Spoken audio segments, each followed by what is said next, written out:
તો તમારો પ્રશ્ન સ્ક્રીન પર રજૂ થઈ રહ્યો છે ભાઈ 3 2 1 તમારો પ્રશ્ન અહીં હાજર છે નીચેનામાંથી કયા અંગ ઉત્સર્જન તંત્રના છે નીચેનામાંથી કયા અંગ ઉત્સર્જન તંત્રના છે હૃદય મૂત્રપિંડ શિરા મૂત્રપિંડ મૂત્રવાહિની મૂત્રાશય ધમની શિરા જઠર મૂત્રાશય જઠર ધમની પહેલા આવે છે ધમો 823 પોઈન્ટ પછી છે 845 પોઈન્ટ મોહમ્મદ બાર 905 પોઈન્ટ સૌથી હાઈએસ્ટ બે અત્યાર સુધીના રાઉન્ડના ક્રિસ તો જોરદાર તાળી પાડીશું આપણે ક્રિસ માટે તો અત્યારના રાઉન્ડમાં સૌથી હાઈએસ્ટ પોઈન્ટ છે તો ક્રિસ હસમુખભાઈ મકવાણા જેમને આપણે આમંત્રણ કરીશું હોટ સીટ પર બેસવા માટે પોતાનું સ્થાન ગ્રહણ કરશે તો ભાઈ ક્રિસ હસમુખભાઈ મકવાણા જોરદાર તાળી બરાબર અત્યારે તમારે જોરદાર તાળી પાડીશું 7 પ્રશ્નમાં તમારે 3 પ્રશ્નનો પડાવ રહેશે તમારી બે લાઇફલાઇન રહેશે એક ઓડિયન્સ અને એક તમારો મિત્ર બરાબર અને 3 પ્રશ્નના પડાવમાં તમને 60 સેકન્ડનો સમય આપવામાં આવશે તો તમારી ગેમ અહીં આગળ આપણે સ્ટાર્ટ કરવા જઈએ તમારો પહેલો પ્રશ્ન સ્ક્રીન પર તમને દેખાય છે નીચેનામાંથી સજીવ કયું છે નીચેનામાંથી સજીવ કયું છે તો તમારો ઓપ્શન છે નીચે મુજબ ઓપ્શન એ વનસ્પતિ ઓપ્શન બી વિમાન option C radio option D સંચો તમે જવાબ આપી શકો છો માઈકમાં જવાબ આપવાનો રહેશે તમારે વિચારો તમારી જોડે 60 સેકન્ડ છે તમારો સમય સ્ટાર્ટ થઈ ગયો છે 60 સેકન્ડ બોલો ઓપ્શન એ વનસ્પતિ તમે સાચા તો કોમ્પ્યુટરને કહીશું આપણે જવાબ આપશે તો એકદમ સાચો જવાબ ભાઈ ઓપ્શન એ વનસ્પતિ બધા જે છે ભાઈ તમારો બીજો પ્રશ્ન છે હિંચકો ખાતા બાળકની ગતિ એ કયા પ્રકારની ગતિ છે હિંચકો ખાતા બાળકની ગતિ એ કયા પ્રકારની ગતિ છે તમારા ઓપ્શન નીચે મુજબ છે એ વર્તુળાકાર બી આવર્ત ગતિ સી સુરેખ ગતિ ડી વક્ર ગતિ બોલો ડી આવર્ત ગતિ લોક કરી દિયા જાય તો ક્રિસનો જવાબ છે ડી આવર્ત ગતિ લોક કરી દઈએ તો એકદમ સાચો જવાબ છે ડી આવર્ત ગતિ હવે તમારો ત્રીજો કેટલા ધ્રુવો હોય છે વિદ્યુત કોષને કેટલા ધ્રુવો હોય છે તમારો ઓપ્શન છે નીચે મુજબ option A 3 option B 1 option C 2 option D 4 તમે જવાબ આપી શકો છો સી 2 લોક તો કોમ્પ્યુટર જવાબ આપશે નો તો એકદમ સાચો જવાબ છે ઓપ્શન સી 2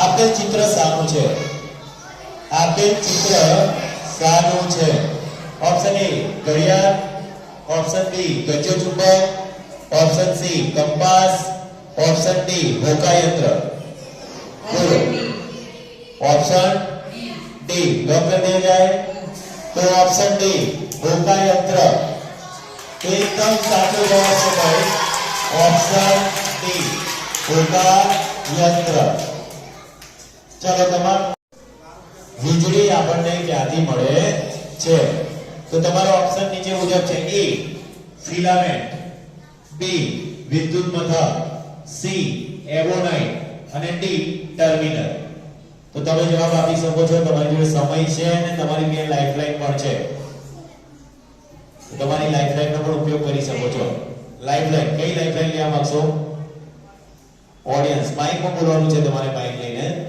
તો ભાઈ ટિક ટિક છે ઘડી બે વિદ્યુત મથક 3 ભાઈ એ વિદ્યુત મથક ચલો ભાઈ આપણા આગળના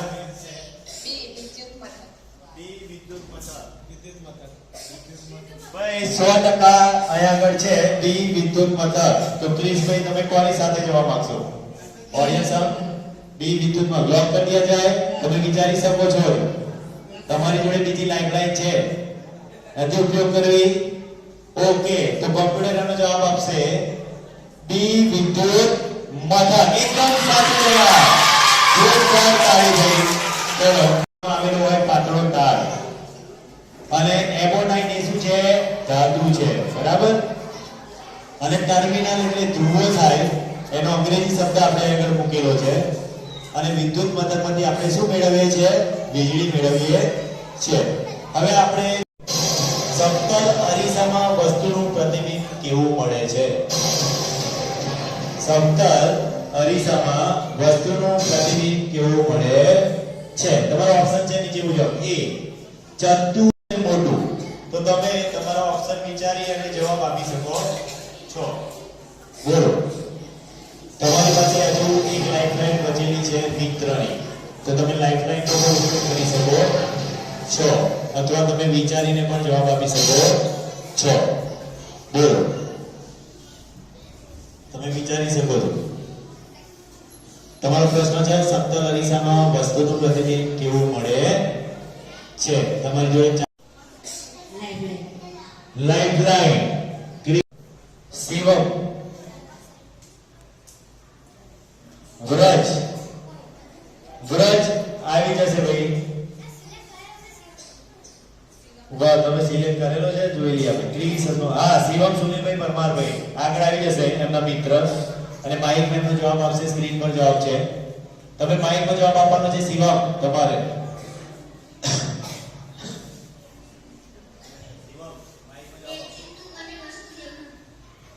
ચલો, તમે તમારા મિત્ર સાથે જવાબ માંગો છો ક્રિસ?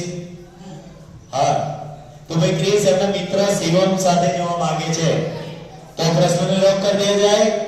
લોક. તો ભાઈ એમણે જવાબ આપેલો છે એ જંતુ અને વસ્તુ જેવડું. બરાબર છે? તમે વિચારી શકો છો હજુ. બરાબર છે? હા, લોક. તો લોક ભાઈ કમ્પ્યુટર એમનો જવાબ આપશે એ જંતુ અને વસ્તુ જેવડું. એકદમ સાચો જવાબ. જોરદાર તાળી ભાઈ.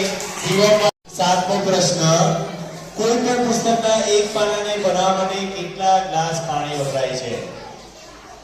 કોઈ પણ પુસ્તકના એક પાનાને બનાવવા માટે કેટલા ગ્લાસ પાણી વપરાય છે? Option C 3, option D 4. તમે પ્રશ્ન માટે જવાબ સી 3. લોક. તમે વિચારી શકો છો. લોક કરી દિયા જાય. તો ભાઈ ક્રિસ અહીંયા આગળ જવાબ આપે છે સી 3. ચલો, સાચો કે ખોટો? સાચો. ખોટો. તો આપણે એને કહીશું ભાઈ કોમ્પ્યુટર એમનો જવાબ આપશે સી 3. લોક. વિચારો તમે. ફાઇનલ.